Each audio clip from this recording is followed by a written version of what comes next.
Bueno, finalmente llegó. Está Santi Bilinkis con la remera del Dibu Martínez. Hola Santi, bienvenido. Hola Matías, ¿cómo andás? Bien, feliz de tenerte por acá y sorprendido cuando me contaste, que no se podía contar nada, que le ibas a entrevistar al Dibu. Me imagino tu sorpresa cuando te lo propusieron. Bueno, no te das una idea mi sorpresa. O sea, hace un poco más de un mes recibí un llamado. Voy a brindar con champán. Dale, yo no tengo champán, pero brindo con vos.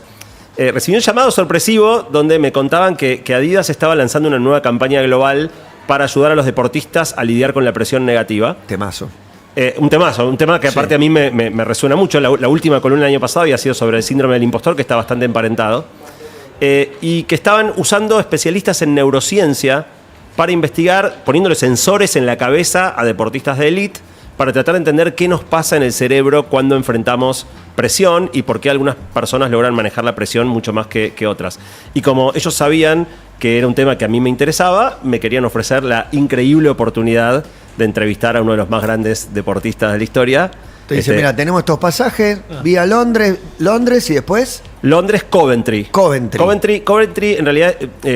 unos electrodomésticos Aston Villa juega en Birmingham. En Birmingham, que es al norte. Es un poquito al norte, no mucho, 2 horas de tren. Y al lado tiene un suburbio que se llama Coventry. Y bueno, fue en Coventry, pero es como si hubiera sido en Birmingham. O sea, es lo mismo. Era muy cerquita de donde Dibu entrena con el Aston Villa. ¿Qué número de temporada es este, Santi, de tu 13. columna? El primer episodio de la nueva temporada es muy arriba, Dibu ¿viste? Martínez, Siempre se mano a juega mano con el uno Dibu. muy arriba. Temporada 13, sí. Muy bueno. La de la suerte. Sí, total. Para reflexión, ¿quién hubiera dicho, no? O sea, yo nunca dejo de sorprenderme. Increíble. Y ya que estamos, Matías, en el lanzamiento de mi libro, yo te agradecí públicamente en un libro, para los que hayan leído el libro, y lleguen a los agradecimientos, el que se te haya ocurrido invitarme a la radio hace 13 años. No, a vos se te ocurrió que yo conduzca un TED y yo dije, yo voy, pero con una sola condición. Hagan una columna en la radio. ¿Quién se hubiera imaginado? La verdad que gracias, increíble. Porque descubriste vos antes que yo que en mí había alguien que podía hacer Y todo en ese esto. TED conocí a Cassiari, que no lo conocía, y a un pibito que dije, este me lo llevo también, que era Santi City. Claro. En ese TED. Exacto. TED joven. Exacto. Y mira todo lo que salió de ese contacto casual. Increíble. Bueno, cuestión es que me encontré a mí mismo hace un mes atrás en Coventry, mano a mano, media hora con Dibu Martínez. Te lo voy a preguntar en criollo. ¿Te da cagazo? Uy, no te das una idea. Aparte, Dibu gigante. O sea, lo gracioso... Es una leyenda, un héroe. Lo gracioso es que yo acababa de hacer la última columna del año. La última columna del año pasado, creo que fue el 20 de diciembre, sobre el síndrome del impostor. Y al día siguiente me pasa esto. Y me agarra el síndrome del impostor a full. O sea, se van a dar cuenta. Yo le decía a mi esposa, ¿por qué me llamaron a mí? No, terrible. O sea, y me decía, ¿cómo le voy a preguntar? No le puedo preguntar. Pero sí, ¿y qué hace Santiago Bilinkis cuando le agarra el pánico escénico y se prepara, laburar como un animal? Sí. Entonces reaccioné sí, estaba re cagado. Y reaccioné de la manera que yo reacciono a esos escenarios, que es ponerme a investigar como loco. Primero me puse a pensar qué me pasa a mí con la presión, porque el tema de la entrevista no era cualquier tema, era la presión en el deporte y en la vida. Y lo primero que me vino a la cabeza, yo juego al tenis, y cuando estoy practicando, yo soy malo, pero dentro de mi nivel flojo, cuando estoy practicando, porque los saques, meto todo. Meto, digo, empieza el partido y no puedo meter uno. Cuando estás 15-40 abajo, sacaste el primero mal y tenés que sacar el segundo. Lo dejo en la red, tiro una masita que se me queda en la red porque no llego ni a la red. Y practicando, entonces eso nos pasa a todos, que hay montones de situaciones donde cuando estás sin presión podés hacer un montón de cosas que cuando la presión empieza, aunque sea un partido dominguero con un amigo, no podés importa. perder y ya el rendimiento se desploma. Pero también me di cuenta que a veces me pasa lo contrario. A mí, por ejemplo, en la facultad, cuando yo rendía exámenes, rendía mucho más. O sea, si yo estaba practicando en casa, por ahí no me salía nada. Me sentaba en el examen y rendía todo. Entonces me di cuenta que la presión no siempre es negativa. O sea, hay momentos donde la presión te lleva a dar el máximo, hay momentos donde la presión te inhibe y te aniquila. Y hay personalidades. Hay personas que funcionan mejor o bajo presión y otras que no, que funcionan peor. En eso era interesante el Dibu. Ahora vamos a escuchar algunos fragmentos de la entrevista, pero a Dibu la presión es de teflón. Lo motiva. O sea, parece no hacerle ningún efecto negativo y por el contrario, potenciarlo muchísimo. Se me ocurren muchas cosas, pero la verdad que vale la pena escuchar, pero en muchos casos cuando hablan los técnicos de presión dicen soñaste toda tu vida con esto. De chiquito querés jugar, querés que te vaya bien, querés estar en una selección, querés que esa selección gane, querés que llegue a una final, querés que te pateen un penal en la final de un... Bueno, lo conseguiste, estás acá, aprovechalo. Y siempre Bueno, ahora vos me decís todo eso y te pueden pasar dos cosas, ¿no? O sea, puedes decir, listo, sí, estoy acá, puedes decir, viste, puta, toda Te una supera vida. la situación. Lo que le pasó a Baggio, que le había prometido a su papá, que iba, cuando vio a Italia perder un mundial, le prometió a su papá, yo voy a ganar un mundial para Italia, le tocó el penal y lo erró y perdió el mundial, digo. Y es Baggio. Y es Baggio, por supuesto. Sobre Dibu y su amistad de alguna manera con la presión, vieron que en los registros que aparecen, cada vez aparece alguno nuevo, y hace un par de meses había aparecido esa fila para entrar a la final, donde el que habla sin parar, están Dibu. todos concentrados, es Dibu. Y Sobre Dibu, todo en cuarto de final con Holanda. Con Holanda, la arenga con Holanda, que además los mira y dice, están recagados, están recagados. Van a mirar para afuera todo el partido, sí, están cagados. Sí. Sí, tiene una personalidad increíble, fue fascinante charlar con él, pero aparte de pensar lo que me pasaba a mí con la presión, me puse a investigar la vida de él. Algo conocía, como seguramente los que nos escuchan, algo a esta altura de la vida de Dibu conocen, pero me encontré con un personaje mucho más interesante de lo que pensaba. Para la columna de hoy elegí compartir 4 momentos de la charla con él, que fue larga, y después pasar en limpio algunos de los aprendizajes que se dieron. Pero hablemos un segundo de la historia de Dibu, para los que no la conozcan tanto. Cuando Dibu llega a la selección, no sé qué les pasó a ustedes, yo nunca lo había escuchado nombrar. No, yo lo había escuchado nombrar, pero no lo había visto atajar. Sabía que era bueno, conocía su historia, lo tenía, pero no lo vi atajar mucho. Bueno, ahora, cuando descuelga el primer centro, dije, muchachos, sí, es acá. Tenemos arquero. Aparte Armani, que justamente no descolgaba centro. Bueno, vos sos Era Matías arquero Martín. anterior. Para el común de los mortales que no estamos tan metidos en el mundo del deporte, yo nunca lo había escuchado nombrar. ¿Por qué? Bueno, porque él salió de Independiente, vivió en la pensión de Independiente desde los 12 años, separado de su familia. viniendo de Mar del Plata, ¿no? Viniendo de Mar del Plata, y se lo lleva el Arsenal a los 17, o sea, un traspaso al Reino Unido a una edad muy temprana. Por eso no lo vimos jugar en el fútbol argentino. Y él se encuentra a los 17 años en otro país, con otra cultura, con otro idioma, compitiendo por un puesto con los mejores arqueros del mundo, y por 9 años no logra hacer pie. Lo prestan a equipos de segunda, lo prestan a veces hasta por un solo partido.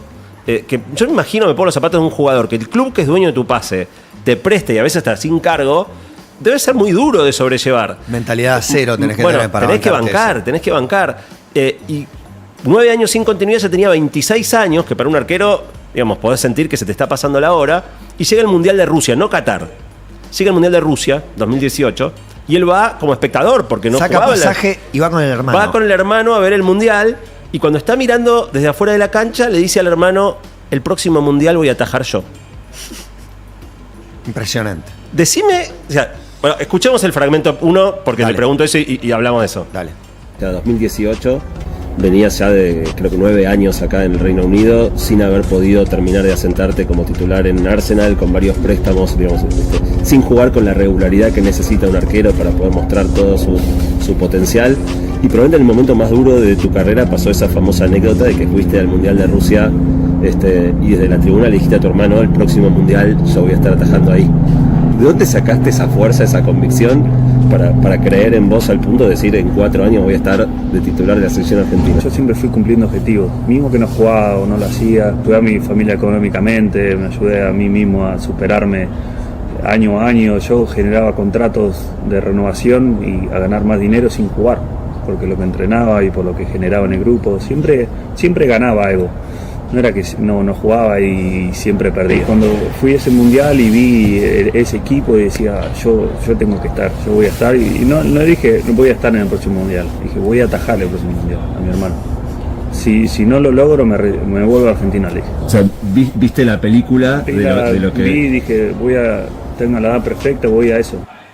Si no es que dijo, voy a estar entre los 3 arqueros convocados. Dijo, voy a ser el arquero. Sí, sí. Faltó que le diga, voy a ser el arquero campeón del mundo. Bueno. Y voy a tener un rol destacado en la final del campeonato del mundo. Ahí te lo voy a empalmar, no con algo de la entrevista, pero con otra anécdota, un video que no se produjo conmigo, pero lo pinta de pies a cabeza, que es en el partido contra Arabia, le patean 2 veces al arco y le meten 2 goles.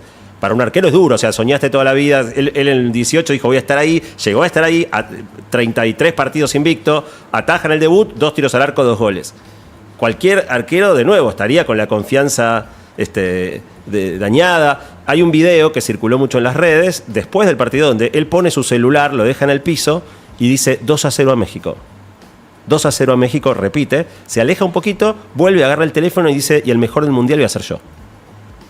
O sea, en el momento donde acababa de debutar y nada había salido como lo planeábamos. Necesitaba escucharse decir eso, pero lo cumplió. Lo cumplió, o sea, y vos lo ves y te das cuenta que el tipo seguía con su confianza intacta. O sea, realmente todo había salido mal en sus primeros 9 años de carrera y el tipo estaba convencido de que iba a atajar el Mundial. Cuando llega a atajar en el Mundial, le meten 2 goles en 2 tiros y el tipo está convencido que va a ser el mejor arquero del Mundial y se lleva el guante de oro.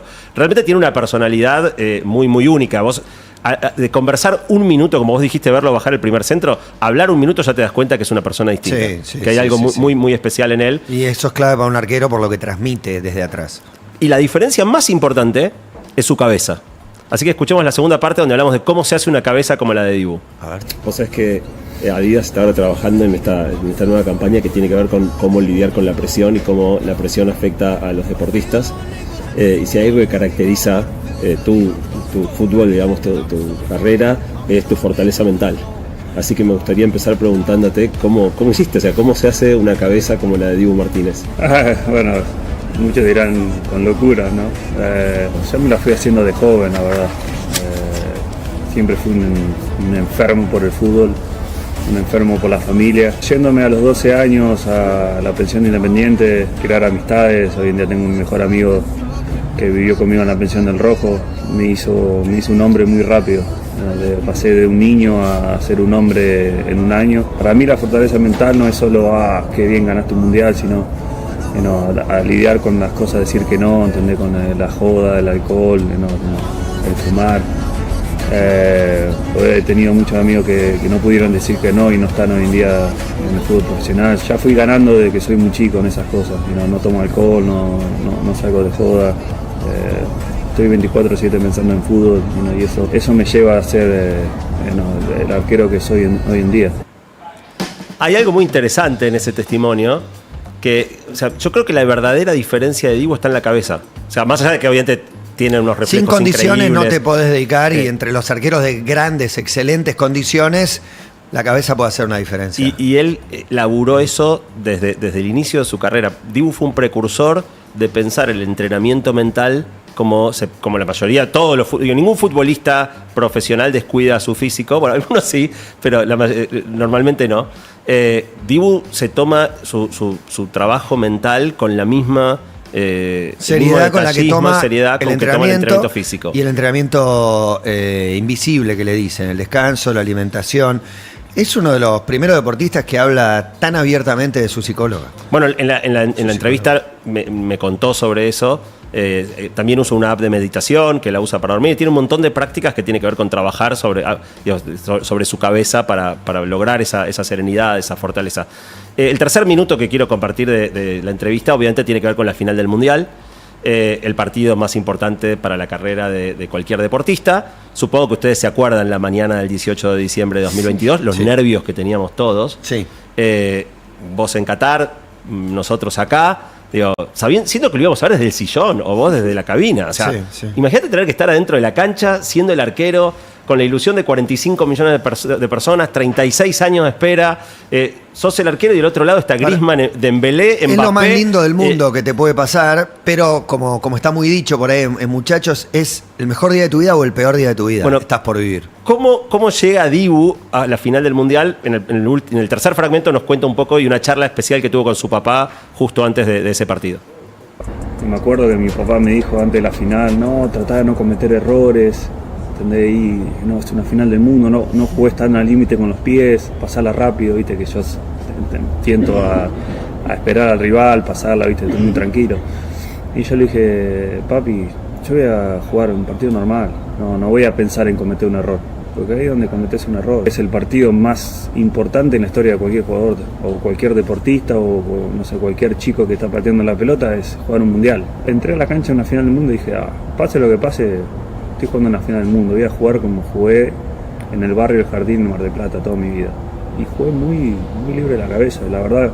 Terminé ese partido y yo a veces lloraba y pensaba, ya está, logré todo lo que quería. Tremendo, ¿no? Qué genio. A mí me emociona cada vez que lo veo. Qué suerte que es argentino, que lo tenemos, que es nuestro, que nos da orgullo que se relacione así con eso que nos pasó a todos. Y la tranquilidad, o sea, realmente, pero decías, hay dos versiones, ¿no? Es el partido más importante, es tu mejor día o tu peor día. Para toda la vida, para lo que te quede de vida es tu karma. Kolo Muani dice, hoy, un año y pico después, me siguen recordando todos los días que me erré un gol en la final. Y no cerró un gol, se lo sacó el Dibu Martínez. Sí. Iba al arco la pelota. Sí, iba al arco. No la tiró por arriba del travesaño. Iba al arco y si iba un centímetro más arriba, le daba Sí. la pantorrilla y entraba, un centímetro más abajo. O sea, decir que realmente Dibu en esa jugada tiene los reflejos de salir en el momento exacto. O sea, tiene muy buen timing y ocupa todo el espacio No, es de la excelente famosa postura. lo que hace, es excelente, pero eso de jugar como en el barrio, como en la plaza, me trajo hasta acá mi espíritu y mis ganas de jugar. Voy a jugar así, como jugué toda mi vida. Bueno, el último fragmento que vamos a escuchar tiene que ver con otro momento. O sea, lo más obvio era preguntarle por el minuto 122, ¿no? La tapada de Kolo Muani. A mí había un minuto que me interesaba más todavía y del que no se habló tanto, que es el minuto 81. El fatídico minuto 81. La volea de Después de Mbappé. 80 minutos de uno de los mayores bailes de la historia de los mundiales, porque realmente los primeros 70 y pico de minutos de Argentina fueron una exhibición de fútbol, Francia no había hecho nada, en 79 segundos te empataron 2-2. O sea, entre el penal y la volea de Mbappé pasan 70. O sea, es un masazo brutal. Y lo que me interesaba a mí hablar con Dibu era ¿cómo sostenés a tus centrales? O sea, vos tenés una cabeza fuerte, pero no todos tienen la misma cabeza. Entonces, de repente, si en casa mi hija lloraba, imagínate, yo creo que algunos adentro de la cancha debían tener ganas de llorar. Pero estás concentrado. Son Cuti y Otamendi, que son fuertes, pero... Y no es solo ellos, ¿no? O sea, tenés un equipo que sostener desde atrás cuando te acaban de empatar. Entonces le pregunté, bueno, contame el minuto 81, escuchemos el último fragmento. A ver. Yo quiero hablar de un minuto anterior, que es el minuto 81, después de 80 minutos de una de las mejores exhibiciones de fútbol de la historia de los mundiales. En 97 segundos, un penal y una volea de otro planeta y todo está 2-2 como cuando empezamos. En mi casa algunos lloraban. ¿Cómo manejaste no solo tu propia calma y tu propia resistencia a esa situación de presión, sino apuntalar a los que veías a tu alrededor, que faltaban 10 minutos, 10 minutos podía pasar cualquier cosa? ¿Cómo lo viviste eso? Eso fue uno de los momentos más difíciles del Mundial. Que te meten el 2-1 no pasó nada, porque casi atajo el penal y casi, no pasa nada. Pero a la siguiente jugada te meten Mbappé y mirás a todos, venían todos los franceses corriendo alrededor tuyo y decís, ¿qué pasó? Fue un momento durísimo. Me sentí muy inseguro por 1 o 2 minutos. Me decía, me tiran, me van a meter el gol. Viste, quedaban creo que 6-7 minutos y yo veía que ellos tenían un paso más que nosotros. Como que apretaban el acelerador y nosotros empezamos a quedar sin coma. ¿Y cómo lo trabajaste ahí en el momento? No. Yo no puedo estar bajo. Si mi central está en bajo, yo los tengo que salvar. Quedan 5 minutos, es mi momento. ¿Entendés? Yo sabía que capaz que no era momento de ganarlo. Era momento de ir a la larga. Ya está. Termina acá. Cuando se terminó esos minutos 90, dije, bueno, el partido empieza de cero. Qué fenómeno total, porque yo recuerdo el final del segundo tiempo y el final de...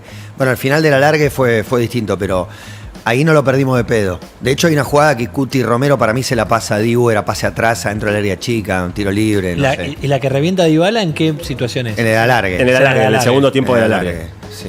Sí, o sea, después del empate y antes de la de Kolo Muani. Claro. O sea, sí, Francia tuvo... Pero ahí, Francia, cuando hace el segundo, Argentina hizo un desgaste tremendo y Francia está nuevo, entero. Salió de la concesionaria, está 0 kilómetros, y con un ¿viste? envión Y quedan mental 5 descomunal. Y te lo gano, ¿viste? Y nosotros estábamos, lo perdemos. Sí, es muy interesante. O sea, como él ahí no solo mantiene la serenidad, sino que dice, tengo que transmitir esta serenidad a mis compañeros. Así que bueno, la entrevista es mucho más larga, elegí solo 4 fragmentos, los que quieran verla completa está en mi canal de YouTube o pueden llegar también a ella por mi perfil de Instagram, el link en la biografía para ver la charla completa, pero quiero pasar en limpio 4 aprendizajes que para mí fueron muy interesantes de haber estado conversando con él y pensando sobre todo este tema de la presión. El primero, lo conversamos un poco, es que la presión puede potenciarte o hundirte. Y que entonces hay 2 tipos de presión. Está la presión positiva, que es la que te pone las pilas, la que te despabila, la que te hace estar atento, digamos. Manejar un auto no lo percibimos como algo peligroso si vas a ir por un camino que conoces, pero tenés que ir atento. O sea, si vas dormido, vas distraído, podés chocar. Bueno, hay un grado de presión que hace que estés atento, consciente del contexto, dando lo mejor de vos para hacer la tarea que tenés que hacer, que es fundamental y en muchas situaciones todos lo tenemos, como me pasaba a mí en los exámenes. Cuando la tensión te desborda, pasa otra cosa, empieza el estrés y el estrés es lo que hace que tu performance se desplome. Entonces es importante diferenciar estas dos formas de la presión. Y en el estudio de neurocientífico que hizo Adidas, donde le pusieron a Dibu todos estos sensores en la cabeza y le pateaban penales, los penales son un lugar re interesante para estudiar la presión porque claramente estás en un momento... y un dato interesante de esta investigación de Adidas es que cuando vos tenés en una tanda de penales match point a favor, o sea, si vos convertís el penal, ganás el título, versus tenés match point en contra, si errás el penal, tu equipo pierde, se convierte en muchos más match points a favor que de lo que se salvan match points en contra. O sea, en un caso tenés la presión de, bueno, listo, es mucha presión, pero meto estoy y somos campeones. En el otro caso es, si la pifio estamos fritos, bueno, de 90, casi 90% de efectividad en match point a favor a solamente 60% de efectividad en match point en contra. Ahí tenés un ejemplo lindísimo de cómo afecta la presión. Y a Dibu lo compararon con un arquero amateur. Tiene el triple de concentración, o sea, le medían en qué porcentaje del tiempo estaba en la zona perfecta de presión positiva. Dibu estaba 90% del tiempo contra 30% de cualquier arquero amateur. Que se puso todas las pilas del arquero amateur porque estaba sensorizado, digo, ahora le voy a atajar. O sea, el arquero amateur o se baja demasiado la presión y se distrae, o se va de rosca y se pasa. Dibu 90% del tiempo en la zona justa. O sea que la primera conclusión interesante es él labura todo el tiempo, sabiéndolo o no, para convertir la presión en algo positivo. La segunda cosa la mencionamos un poco en el camino: entrenar la cabeza es tan importante como entrenar el cuerpo, para cualquier cosa que hagas, ¿no? O sea, obviamente para los que hacemos deporte de manera casual, la presión afecta, la cabeza afecta, ni hablar, hablábamos de ejemplo de tenis. Bueno, laburar sobre tu cabeza, pero también para trabajar en cualquier ámbito, para los exámenes, para algún laburo, entrevistas, son todas cosas que hay que trabajar la cabeza como se trabaja el cuerpo. La tercera, vos mencionaste un poco, Matías, hay un tema de personalidad, ¿no? Algunas personas tienden a estar mucho más preocupadas por la opinión de los demás y son mucho más autoexigentes, y uno tiene que cuidarse de la ansiedad autoinfringida, ¿no? O sea, ya sea por la preocupación de la mirada que te pongan los otros, como la que te pongas vos mismo. La falta de confianza es demoledora. Ese es un tema que hablamos, no elegí ese fragmento, pero yo le pregunté, ¿cómo crees, Dibu, que se traduce? Cuando uno cree que va a jugar bien, en general juega bien. Y cuando crees que no vas a jugar bien, en general juegas mal. ¿Cómo se traduce confianza en performance? También fue otra pregunta interesante que charlamos con Dibu. Y a veces, un hecho en el arranque del partido, Pablo Aimar dijo una frase que me quedó grabada: no conozco ningún arquero que haya atajado un penal en los primeros 10 minutos y que después haya atajado mal ese partido. Atajás un penal a los 6 minutos de juego, ese día la rompés. Sí. Al margen de que el penal ya te hace romperla. Y por el contrario, erraste un penal a los 3 minutos, es posible que salgas en el entretiempo. Y tenés un mosquito en el cachete que me pone muy nervioso. Mira. Sí, ya está. Gracias. Le pusimos Dibu. Gracias. Porque tiene el mismo tamaño. Y la cuarta cosa de la que también hablamos tangencialmente antes es el rol que uno tiene de sostener a los demás, ¿no? Como líder de un equipo, y obviamente uno puede discutir, el problema no es Messi es el líder de este equipo, pero él tiene un rol de liderazgo muy importante, se ve en la arenga con Holanda. Messi lo ama a Dibu, ama la personalidad del Dibu, la necesita. Yo creo que la considera complementaria a la suya. Y él asume cuando yo le pregunté sobre su rol de líder, dice, no, yo no soy líder, pero en realidad él asume su rol de liderazgo en esto, en la confianza que él siente y que es capaz de contagiar es recontra líder. Al que dice, flaquea. Yo voy a atajar 2, yo los tengo que salvar, yo tengo que levantar a mis centrales cuando necesitan el segundo. En lo anímico es el más líder de toda esa selección. Total. Viste que siempre decimos que necesita el Inter Miami, como si necesita un 5. Para mí necesita un Dibu, pero no el arquero que ataque bien. Necesita un tipo que inspire esa confianza a todo el equipo, como que los traslada a todos. Bueno, realmente para mí fue un privilegio increíble tener la chance de investigar sobre él, de conocerlo, de poder hacerle preguntas. Aprendí un montón. Le agradezco mucho a Dibu la predisposición que tuvo a escucharme, a Adidas por haberme invitado. Por primera vez en mi vida que hago una entrevista. Nunca me imaginé que iba a hacerlo, y mucho menos a una figura una como foto, él. algo, ya está el cuadrito, algo. Tengo una foto tengo nada más. Pero sí, es algo que guardaré con mucho orgullo por el resto de mi vida. Pero sobre todo los recuerdos, ¿no? O sea, yo creo más en disfrutar el momento, en haber estado ahí plenamente presente. Y aprendí un montón sobre entrevistar, aprendí un montón sobre Dibu, aprendí un montón sobre la presión y cómo trabajarla para mí y ayudar a los demás a manejarla. Así que, bueno, fue una experiencia fantástica que me regaló la vida. Y nos trajiste a Dibu Martínez acá al programa en exclusiva, lo chequean en el canal de YouTube de él o en el Instagram de Santi Bilinkis. Gracias, Santi, por traer toda esta experiencia hermosa que tuviste. Un placer, muchachos, nos vemos el mes que viene. Gracias.